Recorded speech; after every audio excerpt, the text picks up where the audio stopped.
മക്കളെ, ഇന്ന് നമ്മൾ പാനി എന്ന കവിതയിലെ ടെക്സ്റ്റ് ബുക്ക് ആക്ടിവിറ്റിയാണ് ചെയ്യാൻ പോകുന്നത്.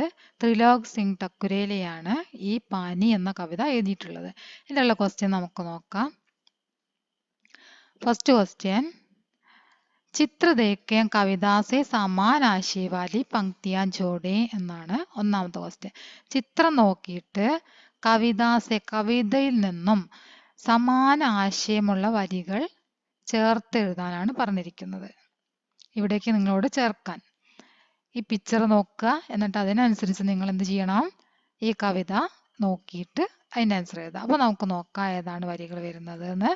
താൾ തലയ്യ ജീൽ സരോവർ പാനി സേ ബർ രഹത്തെ, ഇതാണ് അതിൻ്റെ ആൻസർ ആയിട്ട് വരുന്നത്.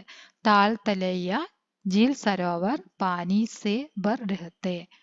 കുളങ്ങളും തോടുകളും തടാകങ്ങളും എല്ലാം വെള്ളം കൊണ്ടാണ് ഒഴുകുന്നത്. കണ്ടോ, വെള്ളം അങ്ങനെ ഒഴുകുന്നത് കണ്ടില്ലേ? അത് നിങ്ങളുടെ കവിതയിലുണ്ട്. നിങ്ങളുടെ കവിതയിൽ ഇതാ താഴ്ത്തലയ്യ ഉണ്ടോ, ഈ ഭാഗമാണ് വരുന്നത്. അതാണ് നമുക്കവിടെ ആൻസർ ആയിട്ട് വരുന്നത്. ഇതാണ് കേട്ടോ താഴ്ത്തലയ്യ, ഇതാണ് നമുക്ക് ആൻസർ ആയിട്ട് വരുന്നത്. താഴ്ത്തലയ്യ ജീൽ സരോവർ പാനി സേ ഹി ബഹത്തെ. ഇനി അടുത്തത് നോക്കാം. ആർവൻ ഉപവൻ എന്നുള്ളതുണ്ടല്ലോ, അതാണ് ഇവിടെ ആൻസർ ആയിട്ട് വരുന്നത്. ഇവിടെ ആൻസർ ആയിട്ട് വരുന്നത് പാനി സേ ഹി ഫസലേ ഉഗ്തി ഹർ വൻ ഉപവൻ ഫലത്ത.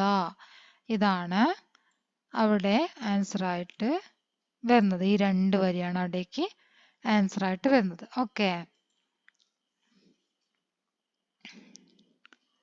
അപ്പോൾ അടുത്ത ആൻസർ നമുക്ക് നമ്മൾ ടെക്സ്റ്റ് ബുക്ക് നോക്കി. ഇതാ പാനി സേ ഹി ഫസലേ ഉഗ്തി ഹർ വൻ ഉപവൻ ഫലത്ത, ഇതാണ് ഈ ഭാഗത്തുള്ള ആൻസർ. ഇത് രണ്ടും നോക്കി എഴുതുക. ഇതാ ഇവിടെ അതിൻ്റെ ആൻസർ എഴുതിയിട്ടുണ്ട്. താഴ്ത്തലയ്യ ഇവിടെ എഴുതിയിട്ടുണ്ട് കേട്ടോ. അപ്പോൾ ഈ രണ്ടെണ്ണം നിങ്ങൾ നോക്കി എഴുതി എടുക്കാം. ഇനി അടുത്തത് നോക്കാം. പടേം ആർ ബരേം ജർനെ ബഹത്തെ നാലേ ബഹത്തെ താഴ്ത്തലയ്യ ബർ ജാത്തെ ഗാഗർ ബർ ജാത്തി. ഇത്രയും നമുക്കിവിടെ തന്നിട്ടുണ്ട്. 4 എണ്ണം, 4 പോയിന്റ് എഴുതാൻ വേണ്ടി ഇതാ 1 2 3 4 6 എണ്ണം എഴുതാൻ നിങ്ങൾക്ക് സ്പേസ് ഉണ്ട്. 4 എണ്ണമാണ് ഇവിടെ തന്നിട്ടുള്ളത്. അപ്പോൾ ബാക്കി 2 എണ്ണം ഏതായിരിക്കും നമുക്ക് നോക്കാം. ഫസലേം ഉഗ്തി എന്നാണ് നിങ്ങൾ ഇവിടെ എഴുതേണ്ടത്. ഫസലേം ഉഗ്തി. ഇവിടെ എഴുതേണ്ടതോ ഉപവൻ ഫൽത്ത. എന്താണ്? ഉപവൻ ഫൽത്ത. ഇവിടെ നിങ്ങൾ ഫസലേം ഉഗ്തി എന്ന് എഴുതണം. ഇവിടെ ഉപവൻ ഫൽത്ത എന്നും എഴുതണം. ബാക്കി 4 നമുക്കിവിടെ തന്നിട്ടുണ്ട്. അത് തന്നെ ഇവിടേക്ക് നിങ്ങൾ എടുത്ത് എഴുതിയാൽ മതി. ഓക്കെ,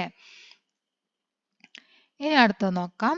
കവിതക്ക് ആശയം ലിഖിയേം എന്നാണ് പറഞ്ഞിരിക്കുന്നത്. കവിതയുടെ ആശയം എഴുതാനാണ് പറഞ്ഞത്. പാനി കവിത ത്രിലോക് സിംഗ് ലിഖാ ഹെ. പാനി കവിത ത്രിലോക് സിംഗ് ടക്കുരേലാനെ ലിഖാ ഹെ. നമ്മൾ ഫസ്റ്റ് പഠിച്ചതാണല്ലേ. ഫസ്റ്റ് ഇത് ഇവിടെ ഉണ്ട്, നിങ്ങളുടെ കവിതയിലുണ്ട്. ആരാണ് ഈ കവിത എഴുതിയത് എന്നത് പാനി കവിതയിലുണ്ട്.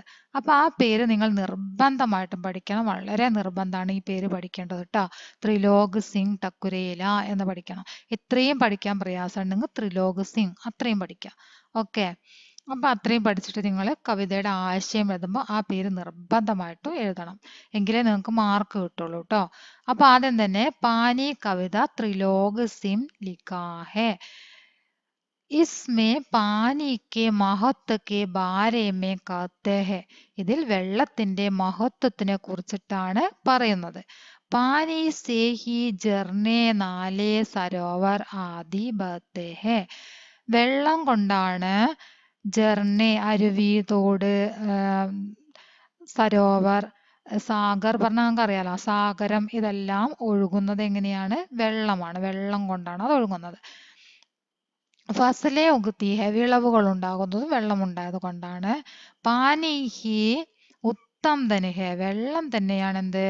ഉത്തമമായ ഏറ്റവും നല്ല ധനം എന്ന്. ഏറ്റവും നല്ല ധനം എന്ന് പറയുന്നത് എന്താണ്? വെള്ളം തന്നെയാണ്. പാനി കെ ബിന ജീ നഹി സക്ത. വെള്ളമില്ലാതെ നമുക്ക് ജീവിക്കാൻ സാധിക്കുകയില്ല. ഇതാണ് ഈ കവിതയുടെ ആശയം. ഓക്കെ, അപ്പോൾ വളരെ സിമ്പിളായിട്ടാണ് എഴുതിയിരിക്കുന്നത്. നിങ്ങൾക്ക് പഠിക്കാൻ വളരെയധികം സിമ്പിളായ രീതിയിലാണ് എഴുതിയിരിക്കുന്നത്. ചെറിയ കുട്ടികളായതുകൊണ്ട് തന്നെ കുറച്ച് മാത്രം നിങ്ങൾ എഴുതി പഠിച്ചാൽ മതി. കവിത എഴുതിയത് ആരാണ് എന്ന് നിർബന്ധമായിട്ടും പഠിക്കുക, ആ പേര് പഠിക്കുക. പിന്നെ ഈ കവിതയിൽ എന്താണ് പറഞ്ഞിരിക്കുന്നത് എന്നുള്ള കാര്യവും കൂടിയാണ് നമ്മളിവിടെ എഴുതിയത്. അത്രയാണ് നിങ്ങൾ ആശയത്തിൽ ഉൾപ്പെടുത്തേണ്ടത്. ഓക്കെ, ഇങ്ങനെ പഠിച്ചു കഴിഞ്ഞാൽ തന്നെ നിങ്ങൾക്ക് എത്രയാണോ മാർക്ക്, 4 മാർക്കാണോ 5 മാർക്കാണോ, അത് ഫുൾ മാർക്ക് നിങ്ങൾക്ക് കിട്ടും. 5 മാർക്കാണ് ഈ ക്വസ്റ്റ്യൻ എന്ന് വിചാരിച്ചാൽ ആ 5 മാർക്ക് ഫുള്ളായിട്ട് നിങ്ങൾക്ക് കിട്ടും. ഓക്കെ, അപ്പൊ ഇതുപോലെ തന്നെ നിങ്ങൾ അത് എഴുതിയെടുത്തിട്ട് പഠിക്കാം. ഇനി അടുത്തത് നോക്കാം. आवो बचत करें पानी की, पानी के महत्व पर പോസ്റ്റർ തയ്യാർ കരേ. പോസ്റ്റർ തയ്യാറാക്കാനാണ് ഇവിടെ പറഞ്ഞിരിക്കുന്നത്. വളരെ സിമ്പിളായ രീതിയിൽ പോസ്റ്റർ തയ്യാറാക്കാം. ഇവിടെ നിങ്ങൾക്ക് പിക്ചർ തന്നിട്ടുണ്ട്, ഒരു പൈപ്പിന്റെ പിക്ചർ ഉണ്ട് അല്ലേ. ഇനി നമുക്ക് പാനി നഹി തോ ഹം നഹി, വളരെ സിമ്പിൾ ആയിട്ടാണ് ഇവിടെ എഴുതിയിരിക്കുന്നത്. പാനി നഹി തോ ഹം നഹി, വെള്ളമില്ലെങ്കിൽ നാം ഇല്ല. വെള്ളമില്ലാതെ നമുക്ക് ജീവിക്കാൻ പറ്റുമോ? ഇല്ല. അപ്പൊ വെള്ളമില്ലെങ്കിൽ നാം ഇല്ല, നമുക്ക് ജീവിക്കാൻ പറ്റൂല എന്നുള്ള അർത്ഥത്തിലാണ് എഴുതിയത് കേട്ടോ. പാനി നഹി തോ ഹം നഹി, ഇത് നിങ്ങൾ എഴുതി പഠിക്കാം. ഓക്കെ, വളരെ സിമ്പിൾ ആയിട്ടുള്ളൊരു പോസ്റ്റർ ആണ്. പാനി നഹി തോ ഹം നഹി, ഇത് നിങ്ങൾ എഴുതി പഠിക്കാം. ഓക്കെ, അത്രയാണ് നമ്മളെ വർക്ക് ഉള്ളത്. പിന്നെ ലാസ്റ്റ് ഇതാ കവിതാസെ സമാനാർത്ഥക ശബ്ദ ചുനേം ഓർ ലിഖേം, വളരെ സിമ്പിൾ ആയിട്ട് ചെയ്യാൻ പറ്റിയതാണ്. ജംഗൾ എന്ന് പറഞ്ഞാൽ കാട് എന്നാണ് അർത്ഥം. ജംഗൾ എന്ന് പറഞ്ഞാൽ എന്താണ്? കാട് എന്നാണ് അർത്ഥം. അപ്പൊ നമ്മളെ കവിതയില് അവിടെ ഉണ്ട് എന്താണ് ജംഗലിന് അവിടെ ഉപയോഗിച്ചിരിക്കുന്നത്? ജംഗലിന് ഉപയോഗിച്ചിരിക്കുന്നത് വൻ എന്നാണ്. ജംഗൾ എന്നതിന് ഉപയോഗിച്ചിരിക്കുന്നത് വൻ. എന്താണ്?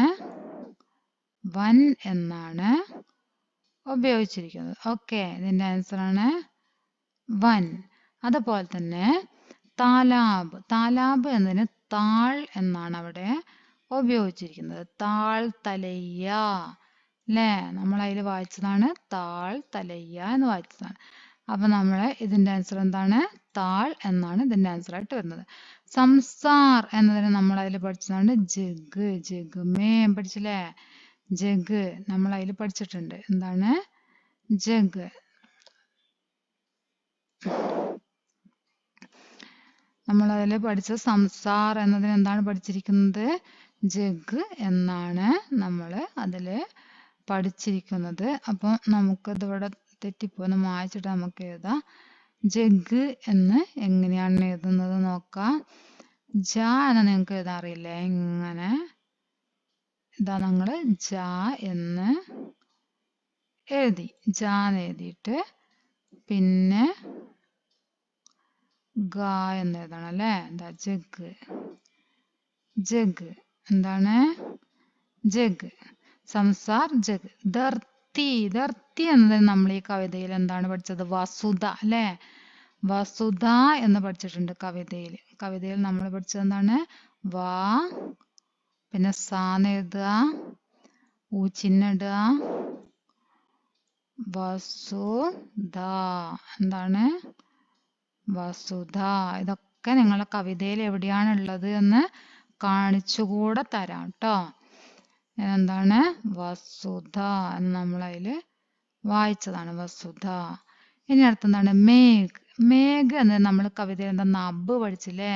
നബുമേം നമ്മളിപ്പോ കവിതയിൽ പഠിച്ചില്ലേ? അപ്പൊ എന്താണ്? മേഘ് എന്നതിന് നഭ്.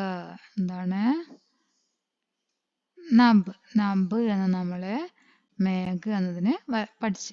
ഈ ബ നമ്മളിത് കൂട്ടി വരയ്ക്കൂല, കൂട്ടി വരച്ചു കഴിഞ്ഞാൽ മാ പോലെ വായിക്കൂലേ. അപ്പൊ ഇവിടെ മാത്രാണ് വരയ്ക്കുക, നബ്. ബഗീച്ച, ബഗീച്ച എന്നുള്ള നമ്മളിതിൽ എന്താ പഠിച്ചത്? ഉപവൻ അല്ലേ. നമ്മളിതിൽ പഠിച്ചിട്ടുണ്ട് ഉപവൻ. ബഗീച്ച പറഞ്ഞാല് പൂന്തോട്ടം. പൂന്തോട്ടത്തിന് തന്നെയാണ് എന്ത് പറയാ? ഉപവൻ, ഉദ്യാനം അല്ലേ. ഉദ്യാനം പറഞ്ഞാൽ എന്താണ്? പൂന്തോട്ടമാണ്. അപ്പൊ ഉപവൻ, ഊന്നെഴുതി, പാന്നെഴുതി, വാ എന്ന് എഴുതണം. ഇനി വാ എന്ന് എഴുതി, വാ എന്ന് എഴുതി, ഇനി ഞാ എന്ന് എഴുതണം. എന്താണ്? ഞാ എന്നും എഴുതി. അപ്പൊ അതെന്തായി വായിക്കുക? ഉപവൻ. എന്താണ്? ഉപവൻ. സമുദ്ര, സമുദ്രത്തിൽ നമ്മളിതിൽ സാഗർ എന്നാണ് പഠിച്ചത് അല്ലേ. എന്താണ് ഈ പാഠത്തിൽ നമ്മൾ സമുദ്രത്തിന് പഠിച്ചത്? സാഗർ മേം ജല് അല്ലേ? സാഗർ. ഇവിടെ സാന്നുണ്ട് ട്ടോ. സാഗർ. സാഗർ. ഉണ്ടോ? നമ്മളിവിടെ സാഗർ എന്ന് എഴുതി. ഇനി ആകാശ്. ആകാശിന് എന്തിന്? ഇവിടെ നമ്മൾ മേഘ എഴുതിയ തെറ്റിയില്ലേ? മേഘ ബാദലാണ്. സോറി, മേഘ ബാദലാണ്. ആകാശാണ് നബ്. ഞാനത് മാറി എഴുതി പോയതാണ് കേട്ടോ. നബ് പറഞ്ഞ എന്താണ്? ആകാശം. ആകാശത്തിനാണ് നബ് പറയാ. നബ് മേം. ആകാശത്തിൽ. ആകാശം എന്താണ്? നബ്. മേഘത്തിന് ബാദൽ എന്നാണ്. മേഘത്തിന് എന്താണ്? ബാദൽ മേം. ഒരു കുടം വെള്ളമുണ്ട് ബാദൽ മേഘത്തിൽ എന്നൊക്കെ നമ്മൾ വായിച്ചില്ല ഇപ്പം കുറച്ച് നേരത്തെ. അപ്പൊ എന്താണ് ഇവിടെ? നബ് പറഞ്ഞ എന്താണ്? മേഘ് പറഞ്ഞാൽ ഇവിടെ ബാദൽ എന്നാണ് വരിക. ബാദൽ നിങ്ങൾക്ക് എഴുതാൻ അറിയാം. ബാന്ന് എഴുതുക. ബാ പിന്നെ ദാ പിന്നെന്താണ്? ല. ബാദൽ. ബാദൽ ഉണ്ടോ? ബാദൽ. ഇനി ആകാശതി ജൽ. ജലത്തിന് എന്താണ്? പാനിയിലെ അതിൽ ഫുള്ളായിട്ട് നമ്മൾ പഠിക്കുന്നതിന് എന്താണത്? പാനി പാനി എന്നിങ്ങനെ പഠിക്കുന്നുണ്ട് അല്ലേ? അപ്പൊ ജലത്തിന് എന്താ പറയുന്നത്? പാനി. എന്താണ് ജലത്തിന് പറയുന്നത്?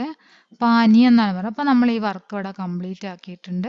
ഇതെല്ലാം നിങ്ങൾക്ക് ടെക്സ്റ്റ് ബുക്കിൽ നിങ്ങളെ കവിതയിൽ കാണിച്ചു തരാം. കവിതയിൽ എവിടെയാണുള്ളത് എന്ന് കവിതയിലേക്ക് നോക്കുക. നിങ്ങൾക്ക് പെട്ടെന്ന് എഴുതാൻ പറ്റണ തന്നെയാണ് ഇവിടെ. പാനി സെ ഹർ ബോന്ദ് ബനി ഹെ പാനി. സാഗർ കണ്ടോ? സാഗർ ഇവിടെ ഉണ്ട്. സാഗർ. നബ്. നബ് ഇവിടെ ഉണ്ട്. നബ്. പിന്നെന്താണ്? താൾ തരയ. താൾ ഉണ്ട് അല്ലെ? താൾ. കുളത്തിന് താൾ. പാനി സെ ഹി വസൽ ഉഗത്തി ഹർവൻ. ഉപവൻ ഉണ്ട് അല്ലെ? ഉപവൻ ഉദ്യാനം. ഉപവൻ ഉദ്യാനം പൂന്തോട്ടം എന്നുള്ള ഉപവൻ ഉണ്ട്. വസുധ. വസുധ ഉണ്ട്. വസുധ എന്താണ്? വസുധ ഭൂമി. ഭൂമിക്ക് എന്താണ്? വസുധ എന്നാണ് പറയാ. കണ്ടോ? വസുധ. വസുധ എന്ന് എഴുതിയിട്ടുണ്ട്. സബ്കാ ജീവൻ ചലത്താ വോ ബച്ചത്ത് കരേം പാനിക്ക്. പാനി ഉത്തം തന്നെ.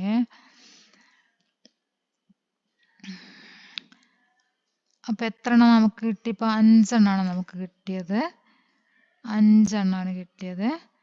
1 2 3 4 5 6 7 8 എണ്ണം ഉണ്ട്. 9 എണ്ണം. ഇനി നമുക്ക് 4 എണ്ണം കൂടെ കിട്ടാണ്ട്. പാനി, സാഗർ, നബ്, ബാദൽ, വസുധ അടയാളപ്പെടുത്തി, ജഗ് അടയാളപ്പെടുത്തി അല്ലേ?